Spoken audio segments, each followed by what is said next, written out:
Olá, meu nome é Mariana Gal e esse é mais um vídeo do canal Monetizou. E afinal, estamos ou não estamos numa recessão? Recessão é a mesma coisa que bolsa caindo? Será que vamos entrar numa recessão? Como se proteger de uma recessão? Onde colocar o seu dinheiro?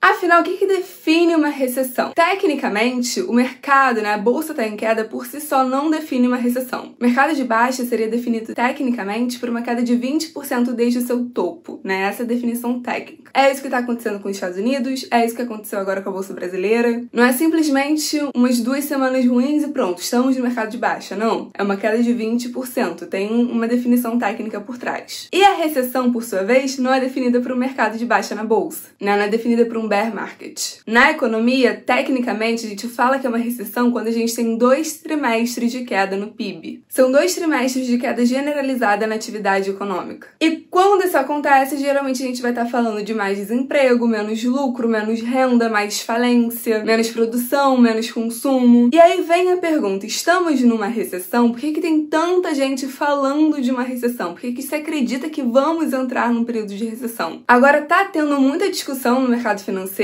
sobre a possibilidade da gente adentrar numa recessão por causa das condições macroeconômicas e das expectativas macroeconômicas que estão se instaurando. A inflação mundial está batendo recordes. Estados Unidos, maior inflação dos últimos 40 anos. Como assim? A gente teve uma grande expansão da oferta monetária e, ao mesmo tempo, muita quebra de cadeia produtiva, que diminuiu a oferta de bens e serviços. Ou seja, aumento de demanda, queda de oferta, então tivemos aumento de preço de forma generalizada. Vários países estão registrando a inflação mais alta das últimas décadas. Países até que não estão acostumados com processos inflacionários, não estão acostumados com inflação, como por exemplo os Estados Unidos. E como que se controla isso? Como que se resolve isso? Aumentando os juros, que pode causar uma desaceleração econômica. O Fed, por exemplo, deixou de dizer que a inflação é temporária, que é simplesmente transitória, e passou a realmente ter uma atitude mais rígida com relação à inflação, Ter um discurso e atitudes também, Começou a aumentar os juros americanos, acredita-se que os juros americanos vão aumentar ainda mais. Isso da expectativa é muito importante. O mercado acionário trabalha com expectativa. Então a gente não só tá com os juros subindo, mas acredita-se que esse movimento vai continuar. Os juros americanos já são os maiores dos últimos 30 anos. Já tem gente falando da expectativa de chegar a 3% no fim do ano. E como eu falei, a grande questão é que o aumento dos juros leva um resfriamento da economia, leva uma aterrissagem forçada da economia. A economia que poderia se dizer que estava aquecida acaba resfriando. A primeira afetada acaba sendo a bolsa,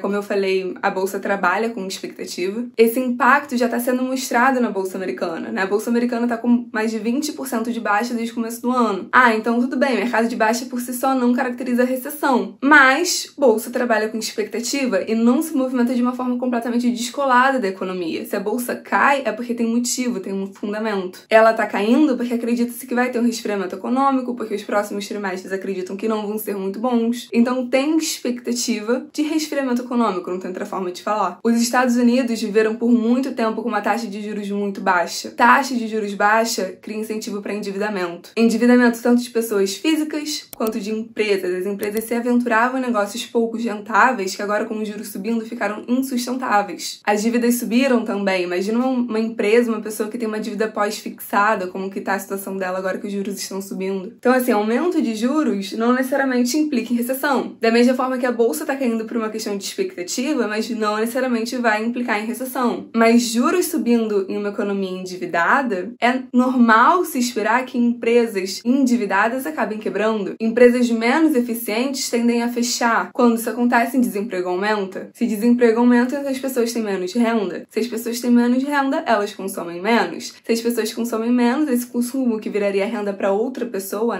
lucro para uma empresa, ou enfim, que seja, não vai mais existir. Então a gente vai ter mais empresas fechando, mais empresas com menos lucro. Ou seja, menos pessoas trabalhando, o desemprego aumenta novamente, esse ciclo se retroalimenta. E várias empresas já estão demitindo, Parte desse ciclo já está sendo observado. Em parte por uma questão de resultados já negativos, em parte porque as empresas também estão internalizando essas expectativas da mesma forma que o mercado acionário está internalizando. Confiança do consumidor também caiu muito. Quanto menor a confiança, menos o consumidor vai consumir e mais vai ser a poupança. Juros altos também criam incentivo para se poupar. O retorno por poupar fica cada vez maior. Então, por mais que o aumento de juros não necessariamente implique numa recessão no futuro, cria resfriamento econômico. Poderia significar em 2 trimestres com resultados muito ruins. Poderia significar uma recessão técnica. Então, não necessariamente implica, mas é um sinal negativo. E assim, tô falando muito dos Estados Unidos, mas deixando claro que isso se estende para a maior parte dos países do mundo, né? Alguns países já estão mais adiantados nesse processo de aumento de juros, como por exemplo o Brasil e a América Latina, que já estão acostumados com uma inflação alta, né? Já estão acostumados com esse processo de aumentar juros numa tentativa de conter a inflação. Alguns outros começaram agora, como por exemplo a Europa, que finalmente começou a aumentar os juros, mas é normal que isso realmente se torne um movimento universal, né? Um movimento mundial. Até porque o fato dos Estados Unidos estar aumentando os juros provavelmente vai puxar esse movimento, né? A inflação já seria um motivo suficiente para fazer esse movimento acontecer. Eu dei minha explicação falando dessa questão inflacionária, mas o fato de agora os Estados Unidos estar aumentando os juros vai fazer naturalmente que os outros países também aumentem. Por quê? Porque se os países não aumentarem os juros, com os juros americanos subindo, o câmbio vai explodir, o capital vai fugir do país. O aumento dos juros americanos faz com que o dólar fique atrativo, a gente já tá vendo isso, o dólar já está se valorizando. Então os países vão tentar aumentar os juros, não só por uma questão inflacionária, mas também por uma questão cambial. O euro acabou de se parear com o dólar, esse é um bom exemplo. O euro que sempre teve muito mais valor que o dólar, agora tá pau a pau, foi notícia dessa semana, enfim, semana passada. Eles sabem que se eles não se unirem nesse movimento e começarem a aumentar os juros europeus, eles vão ser prejudicados, não tem outra forma de falar, o câmbio vai depreciar. Então tá, entendemos tecnicamente que configuraria uma recessão, essa questão dos 2 trimestres com um PIB ruim, né, uma atividade econômica ruim. Entendemos por que tá tendo essa discussão sobre uma possível recessão, né, como que a questão inflacionária dos juros estão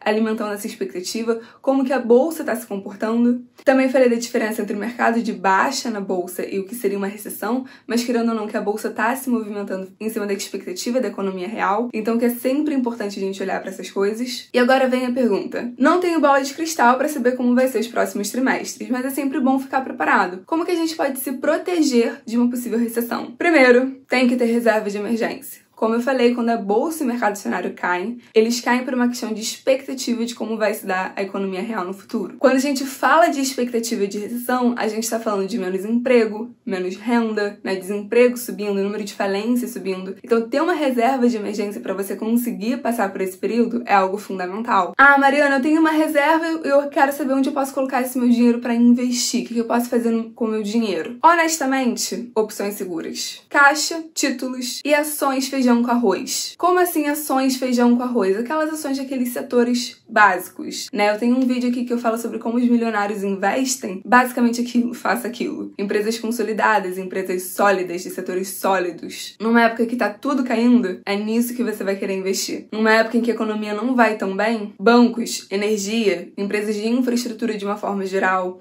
empresas pagadoras de dividendos, que independente de especulação, vão te dar algum retorno. E por que não? Investir no exterior, mas também com essa cabeça, né? De fazer o básico. De pegar ações feijão com arroz. Pegar boas pagadoras de dividendo em dólar, por que não? E o mais importante de tudo isso, e que realmente vai te fazer sobreviver num período de recessão, num período de crise, é ter estratégia, ter exatamente uma ideia clara de onde você quer investir, ter exatamente uma ideia clara de quais são os seus fundamentos, fique firme neles até o final, não seja impulsivo, não faça aportes grandes de forma rápida, faça aportes pequenos regulares, também é uma boa. Se quiser ter um pouco de caixa, porque enfim, são nesses momentos que boas oportunidades aparecem, por que não? Tenha um pouco de caixa e seja paciente. É muito fácil falar que você investe no longo prazo, pensando no futuro, quando o mercado tá em alta, quando tudo tá subindo até o que não presta. Quando o mercado tá em queda em mais de um ano, é mais comum ver gente saindo do que entrando, né? Quando deveria ser o contrário, as pessoas verem que tá barato e aproveitarem para comprar. Então, seja firme, seja paciente e tenha tudo isso na cabeça. E lembrem, tudo é cíclico. Nada vai caminhar para sempre numa só direção, né? Nada vai subir para sempre ou cair para sempre. Se tá em baixa, porque em algum momento vai subir. Se está subindo, é porque em algum momento vai cair. É normal isso no mercado acionário. Tenham calma, curtam esse vídeo, comentem o que acharam e se inscrevam no canal.